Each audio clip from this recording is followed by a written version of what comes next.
കണ്ടു കാണും. 3 minute 49 second ദൈർഘ്യമുള്ള 3 മിനിറ്റ് 49 സെക്കൻഡ് ദൈർഘ്യമുള്ള ഒരു വീഡിയോ ഞാൻ കണ്ടു. ആ വീഡിയോയുടെ കണ്ടന്റ് ഇതുപോലൊരു കൂട്ടായ്മ. ഒരു പാസ്റ്റർ നിന്ന് പ്രസംഗിക്കുന്നു. പ്രസംഗത്തിന്റെ മധ്യേ പൊടുന്നനവെ ഒരു ഇരമ്പൽ. സദസ്സിലെ 85% ആളുകൾ എടുക്കപ്പെട്ടു. പ്രസംഗത്തിന് ഉൾപ്പെടെ 15% ആളുകൾ ശേഷിക്കപ്പെട്ടു. എടുക്കപ്പെട്ടു. ശേഷിച്ചവരുടെ മാനസിക വിഭ്രാന്തി എന്നെ വല്ലാതെ സ്പർശിച്ചു. തിരുവനന്തപുരം PMG ചർച്ചിന്റെ മീറ്റിങ്ങിന് പ്രസംഗിച്ചിട്ട് രാത്രിയിലെ മീറ്റിങ്ങിന് പ്രസംഗിക്കാൻ വേണ്ടി 4ാം നിലയിലുള്ള ഗസ്റ്റ് റൂമിലേക്ക് ഞാൻ കയറി പോകുമ്പോൾ തിരുവനന്തപുരം വിക്രം സാരാഭായ് ഇൻസ്റ്റിറ്റ്യൂട്ടിലെ 4ാം വർഷം എഞ്ചിനീയറിംഗ് വിദ്യാർത്ഥി സാനു സണ്ണി അവന്റെ ലാപ്പുമായി എന്നോടൊപ്പം കയറി വന്നു. എന്നിട്ട് എന്നോട് പറഞ്ഞു, അങ്ങളെ ഒരു വീഡിയോ കാണിക്കുക. അങ്ങനെ കണ്ടതാ. സ്തോത്രം. ഞാൻ പെട്ടെന്ന് അസ്വസ്ഥനായി. ഞാൻ പറഞ്ഞു, മോനെ മതി, വെച്ചിട്ട് പൊക്കോളാൻ പറഞ്ഞു. ഞാൻ നോക്കിയപ്പോ കൈവിടപ്പെട്ടവരുണ്ടല്ലോ, കൈവിടപ്പെട്ടവർ ജീസസ്. ചിലർ ബൈബിൾ എടുത്ത് മുഖത്ത് പൊത്തിപ്പിടിച്ച് കരയുന്നു. അവർക്ക് മനസ്സിലായി എന്താ സംഭവിച്ചെന്ന്.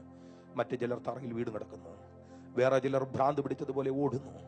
ഈ രാത്രി ഞാൻ പറയട്ടെ പ്രിയപ്പെട്ടവരെ, ഇന്ന് രാത്രി എന്റെ പ്രസംഗം ഇവിടെ ശരിയായില്ലെങ്കിൽ നാളെ ഞാൻ തെക്കേമല പ്രസംഗിച്ച് ശരിയാക്കും. മറ്റന്നാളത്ത് തിരുവനന്തപുരം കല്ലിയൂർ പ്രസംഗിച്ച് ശരിയാക്കും. ഇതല്ലെങ്കിൽ സ്തോത്രം ശനിയാഴ്ച എറണാകുളം പിറവത്ത് പ്രസംഗിച്ച് ശരിയാക്കാം. എവിടെയെങ്കിലും പ്രസംഗിച്ച് ശരിയാക്കാം. ഇന്ന് ജോഷുവയുടെ പാട്ട് ഇവിടെ ശരിയായില്ലെങ്കിൽ നാളെ പാടി ശരിയാക്കാം. ഇന്ന് റോയ് ബ്രദറിന്റെ പാട്ട് ശരിയായില്ലെങ്കിൽ നാളെ പാടി ശരിയാക്കാം. നമ്മൾ വാങ്ങിയ വാഹനം ഇഷ്ടപ്പെട്ടില്ലെങ്കിൽ വിറ്റിട്ട് മറ്റൊന്ന് വാങ്ങാം. പക്ഷെ കർത്താവിന്റെ വരവിൽ എടുക്കപ്പെട്ടില്ലെങ്കിൽ വേറെ എന്തിനും ഇവിടെ ഒരു സെക്കൻഡ് ചാൻസ് ഉണ്ട്. ഈ ചിന്ത എന്നെ വല്ലാതെ സ്പർശിച്ചു. ലാപ്പ് ഓഫ് ചെയ്ത് അവൻ ഇറങ്ങിപ്പോയപ്പോ 3.5 മണിക്കൂർ ഞാൻ ദൈവസന്നിധിയിൽ കരഞ്ഞു. ഞാൻ കർത്താവിനോട് പറഞ്ഞു, ഒറ്റ കാര്യം, എന്നെ കൈവിടരുത്. പാസ്റ്റർ, ഇത്രയും പ്രസംഗിക്കുന്ന നിങ്ങൾ കൈവിടപ്പെടുവോ? ഇല്ലെന്ന എന്റെ ബോധ്യം. പക്ഷെ പൗലോസിന്റെ ഒരു വാക്കെന്നെ പേടിപ്പിക്കുന്നു. പൗലോസ് പറയുന്നത്, ഇങ്ങനെ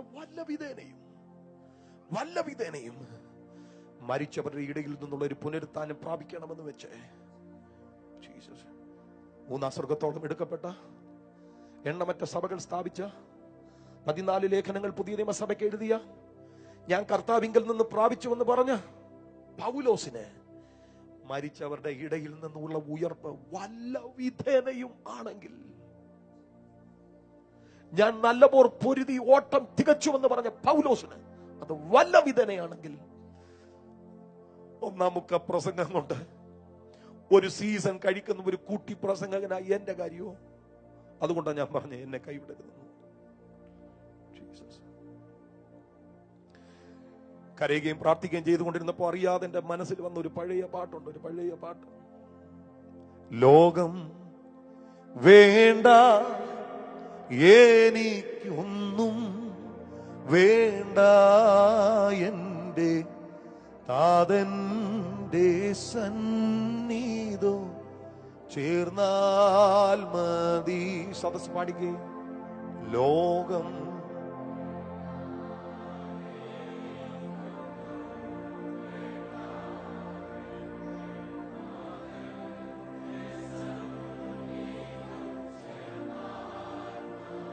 രണ്ട് 3 മിനിറ്റ് വേഗം ഒന്ന് എഴുന്നേറ്റ് നിന്ന്.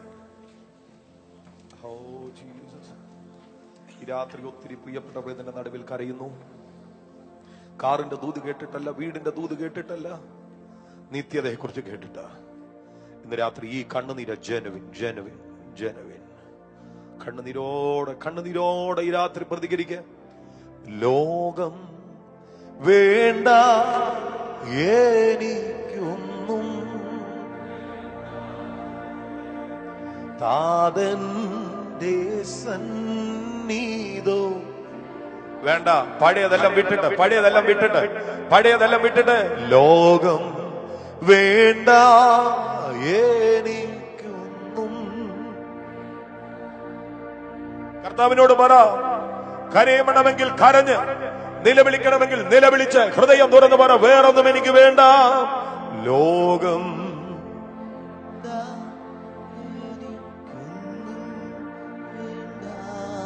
എന്റെ താതന്റെ സന്നിധി. ശബ്ദമുയരട്ടെ, ജനം പറയട്ടെ, ലോകം വേണ്ട, ലോകം വേണ്ട.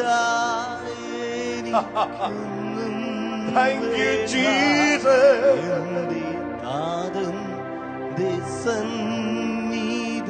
ദൈവഹിതമല്ലാത്ത മുഴുവൻ ബന്ധങ്ങളും, ദൈവഹിതമല്ലാത്ത മുഴുവൻ കണക്ഷനുകളും, ദൈവഹിതമല്ലാത്ത മുഴുവൻ സിമുകളും, ദൈവഹിതമല്ലാത്ത മുഴുവൻ ഇമെയിൽ ഐഡികളും, ദൈവഹിതമല്ലാത്ത മുഴുവൻ ചാറ്റിങ്ങുകളും, ദൈവഹിതമല്ലാത്ത മുഴുവൻ ഇടപാടുകളും ഈ രാത്രി കുഴിച്ചു മൂടി കുഴിച്ചു മൂടി കുഴിച്ചു മൂടി കുഴിച്ചു മൂടി കണ്ണുനീരോടെ പറ, ലോകം വേണ്ട, ലോകം വേണ്ട, എനിക്കൊന്നും വേണ്ട, എന്റെ നാഥൻ സന്നിധി ചേർത്താ. പോയ കാല ഭക്തന്മാർ പലരും മരിച്ചപ്പോ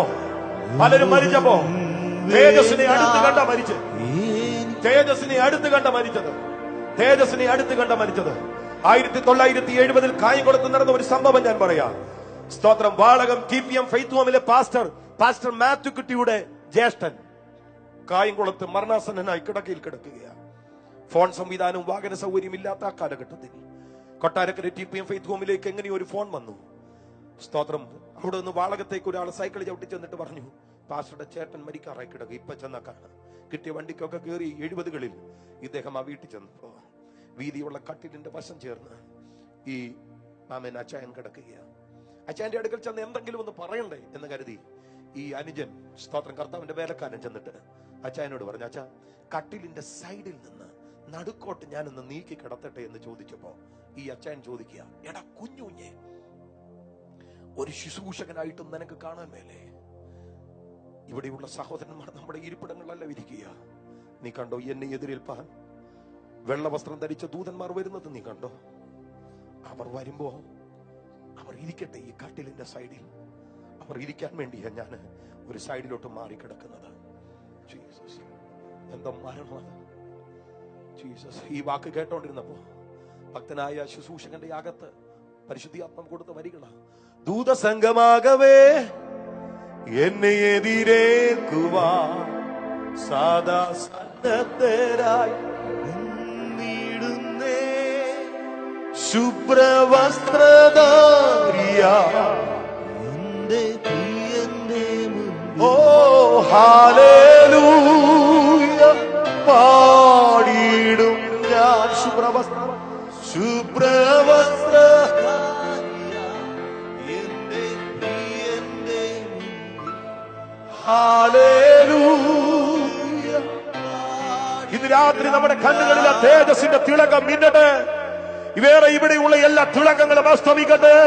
കർത്താവ് എന്നുള്ള ഒരൊറ്റ ലക്ഷ്യം, തേജസ് എന്ന ഒരൊറ്റ ലക്ഷ്യം, നിത്യത എന്ന ഒരൊറ്റ വെളിപ്പാട് ഈ രാത്രി കർത്താവിനോട് പറയുക, എനിക്കത് മതി. ഇത് രാത്രി അങ്ങനെ നീ പ്രാർത്ഥിക്കുമെങ്കിൽ പേർ വിളിക്കുന്ന കൂട്ടത്തിൽ നിന്റെ പേര് കാണും. പേർ വിളിക്കുന്ന കൂട്ടത്തിൽ ഈ രാത്രി മാതാപിതാക്കന്മാർ പ്രാർത്ഥിക്കട്ടെ. ഞാൻ മാത്രമല്ല, ദൈവം എനിക്ക്